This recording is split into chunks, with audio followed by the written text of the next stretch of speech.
Hey, what's going on, Who Dat Nation? It is yours truly, TJ Jones. And yes, I am the host of the State of the Saints podcast. Thank you so much for checking out the State of the Saints podcast, where we talk New Orleans Saints.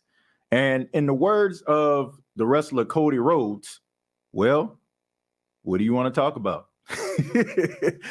We're going to be talking about head coach Sean Payton and the trade heard around the NFL world. Of course, I'm referring to the trade that took place on Tuesday. The New Orleans Saints made a trade with the Denver Broncos to send Sean Payton to the Broncos as their new head coach.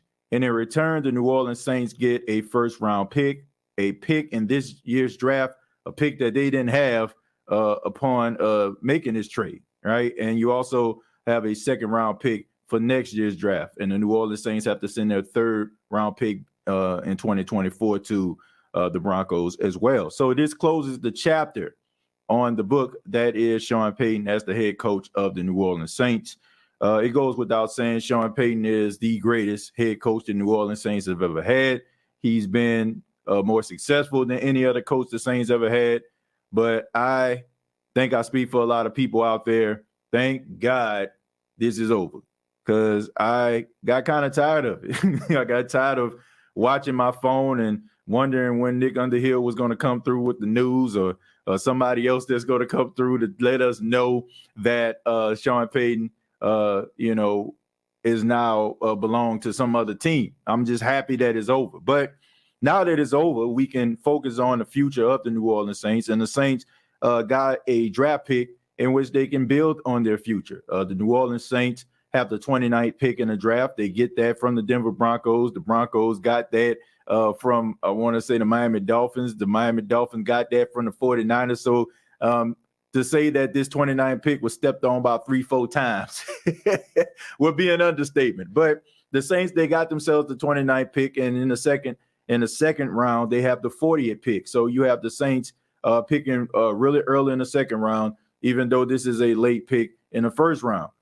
You can do some things with this. The question is what direction the Saints will go in. Now, I'm pretty sure everybody knows that the Saints need a quarterback. I don't think I'm shocking anybody by saying that. They need a quarterback. They need a quarterback like you need water, like you need food, like we need air to breathe. They need that in a major way.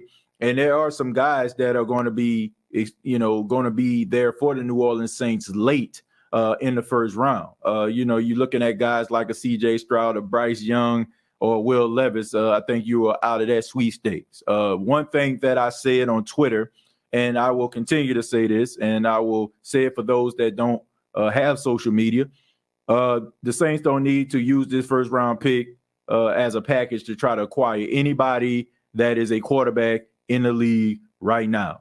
Please don't do it. Do not do it. That is the reason why you're in this mess that you are in. Luckily, You had Sean Payton kind of, you can dangle in the face of some of these owners in order to try to get a first round pick out of them. But I just think that if you're talking about trying to bring the cap back to the middle, I think that if you're talking about trying to make sure that this team isn't in cap hell for the foreseeable future, and we could get, so we can move on and not roll our eyes every time we hear the Saints are in cap hell. You want to start drafting guys, all right? You want to start drafting your guys, all right? There's some guys that's going to be there, in my honest opinion, that are going to be there in the first round late, okay? One guy that I mentioned, his name is Tanner McKee. He's the quarterback for the Stanford Cardinal. He's 6'6", 230 pounds. Now, I know the modern-day NFL fan, they like to see somebody juking a play out their shoes at the quarterback position, rolling out, running a 4-2. But everybody is not built like that. It doesn't mean that he's a statue in the pocket. He can move around, and he's extremely accurate. And he looks like the type of quarterback that Dennis Allen and Pete Carmichael will go crazy about. I mean, he has a very, very strong arm. He can make short. He can make medium-sized throws, and he can throw that bomb down the field too. So he can generate some level of excitement. I've seen some people not really too high on Tanner McKee, probably because they probably never heard of him. And a lot of people, they probably didn't do their research. They probably did a quick check just to sound smart, because there's no way that you was watching Pac-12 football that often. I had to go back and had to do some research on this guy, and I spent the last couple of days looking at him. And I can tell you that he looks the part, and he's extremely talented. I think that a lot of people get Tanner McKee misconstrued because he didn't have a lot of talent around him. He didn't have a lot of talent. I mean, Stanford, they did not have a good season. I think they only won like 3 games, if I'm not mistaken. And I think it had a lot to do with the fact that they didn't have a lot of talent around him for him to really show what he's made out of. The New Orleans Saints, if they were to draft Tanner McKee, he definitely would have some talent around him. And I think that a lot of these people that's raising their eyebrows and talking about no, not him, will probably be eating their words. I think that it depends on what spot he actually goes to, team he actually goes to, rather. I think it has a lot to do with, what that team be willing to build around him. But I guarantee you, people that just think that this guy can't play, they would be sadly mistaken. But I think that he probably fits that mold. And, of course, the guy that's on everybody's lips, that's a Saints fan, I'm referring to Hendon Hooker, the quarterback out of Tennessee, who had an incredible season. Unfortunately, his season was cut short due to ACL injury, but he's expected to bounce back. This isn't 1968. This isn't 1958 when the ACL tear was a death sentence. He's moving around. He's at the Senior Bowl as of right now. He doesn't have a brace on, so that's a plus. He definitely, by all accounts, he'll be ready for, off-season workouts as well as training camp. He won't be able to do as much in off-season workouts, but he definitely will be able to be available for training camp because he's ahead of schedule. So that's a testament to how hard he's working and how dedicated he is being available for a team. Now, of course, with both of these guys, I'm pretty sure the New Orleans Saints will probably bring in a bridge guy. So look for the New Orleans Saints to probably bring back Andy Dalton. I don't see them bringing back Jameis Winston. I got a really good feeling that Jameis Winston might end up in Denver with Sean Payton, which would shock me if he didn't.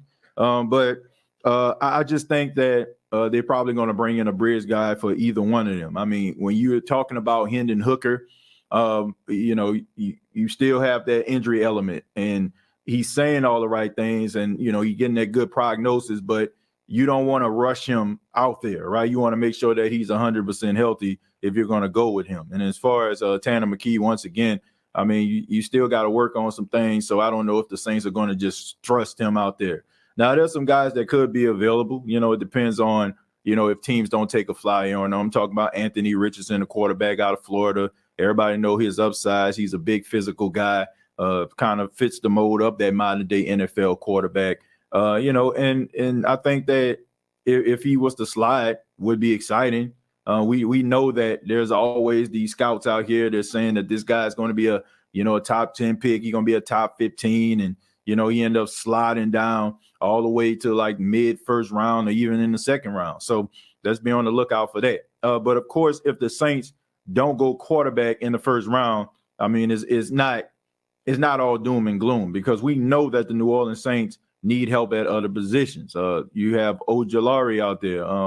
You got so many different players that are out there that can help you right away, that will be available for the New Orleans Saints, during that time when they pick at pick number 29. As far as Sean Payton, what will Denver get? I think we all know they get a offensive mastermind.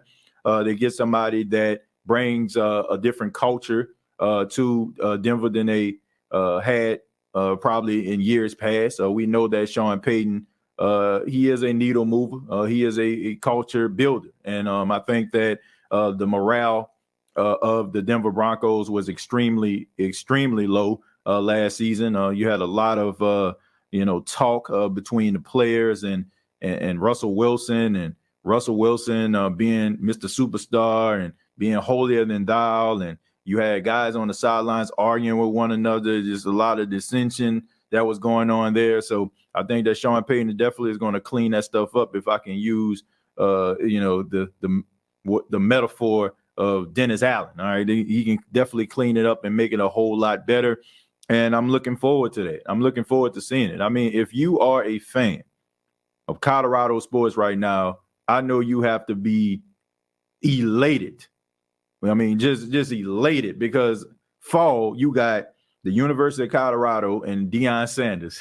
And now you got with the Denver Broncos, you got Sean Payton. So they definitely got a shot in the arm in Colorado. Definitely. You know what I'm saying? They definitely, at all-time high right now when it comes to morale. So interesting to see what Sean Payton is going to be able to do. I'm looking forward to seeing what he's going to be able to bring to the table. I'm looking forward to seeing what the Saints are going to do with that first pick, or if they're going to get a quarterback at all. I mean, I'm wondering, will they decide to go out and try to get a free agent? I think a guy like Dennis Allen, who is on a hot seat, in the eyes of some, maybe he's not on a hot seat, but based on his coaching, you would think that he's on a hot seat. And you have to wonder, like, will he put his coaching destiny in the hands of a young quarterback, or will he decide to go out there and try to get a guy like Derek Carr, who more than likely is probably going to end up getting released instead of getting traded? You also have Jimmy Garoppolo over there. He's in good spirits. He was smiling on the sideline when his team was getting beat to sleep in the NFC Championship game. So there's some options out there if Dennis Allen doesn't want to go with a quarterback, but that would just show us everything that we need to know about this team, and it wouldn't surprise us at all, right? And there's no surprise that this team does not like taking risk. The inability to take risk is the reason why they're a 7-10 team, all right? So maybe they'll be a little bit aggressive. Maybe they'll learn from their mistakes, even though it don't look like it, but maybe they'll learn from their mistakes, and the Saints can finally get a quarterback of the future and not somebody that they just get in free agency. But I would love to hear from you. What do you think about Sean Payton getting traded to the Denver Broncos? What do you think about the Saints receiving the 29th pick in the draft? What do you think they need to do with this pick? Comment down below, like and share this video. This has been the State of the Saints podcast. I really do appreciate everybody checking this out. I know this isn't the classic longer show than we had, but I am in the process of hitting the road to head to Mobile for the Senior Bowl this weekend. So I do apologize that this show is short, but I definitely will be doing a podcast when I hit Mobile. I look forward to seeing those that may be out there in the Mobile area, and maybe, getting a chance to talk to you. And I really do appreciate everybody's love and support of the State of the Saints podcast. Till next time, all I got to say is,